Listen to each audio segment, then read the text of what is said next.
ఈ రోజు నేను సాఫ్ట్ ఇడ్లీ ఎలా చేయాలో చూపించబోతున్నాను. నాకు చాలా మంది డిఎంస్ లో కమెంట్స్ లో కూడా చాలా మంది అడిగారు. దానికోసం 1 కప్పు మినపప్పు, 2 గ్లాసులు ఇడ్లీ రవ్వ విడివిడిగా నానబెట్టుకోవాలి.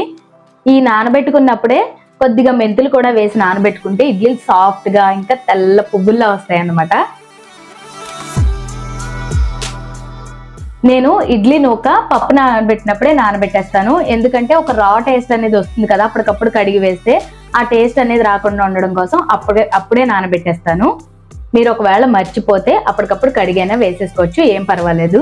ఇలా నానిన పప్పుని గ్రైండర్ లో గానీ మిక్సీలో గానీ వేసి మెత్తగా రుబ్బుకోవాలి. ఇప్పుడు ఈ నూకలో నీళ్లు లేకుండా గట్టిగా పిండి వేసి అందులో కలుపుకోవాలి. దీన్ని ఒక 5-6 గంటల పాటు బయటే ఉంచితే బాగా మ్యారినేట్ అవుతుంది అనమాట. అప్పుడు ఇడ్లీలు చాలా స్మూత్ గా వస్తాయి. ఇంకేముంది, దీనికి తగినంత ఉప్పు కలిపి ఇడ్లీ రేకులకి నెయ్యి అప్లై చేసి ఈ పిండి వేసి ఉడికించుకుంటే మెత్తని దూదిల్ లాంటి ఇడ్లీలు రెడీ.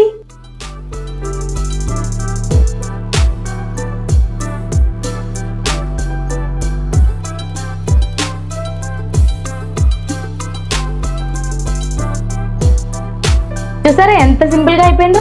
మరిన్ని షార్ట్ రెసిపీస్ కోసం వీడియోని లైక్ చేయండి, షేర్ చేయండి, కామెంట్ చేయండి, ఫాలో చేయడం మాత్రం మర్చిపోకండి. This is Aparna signing off.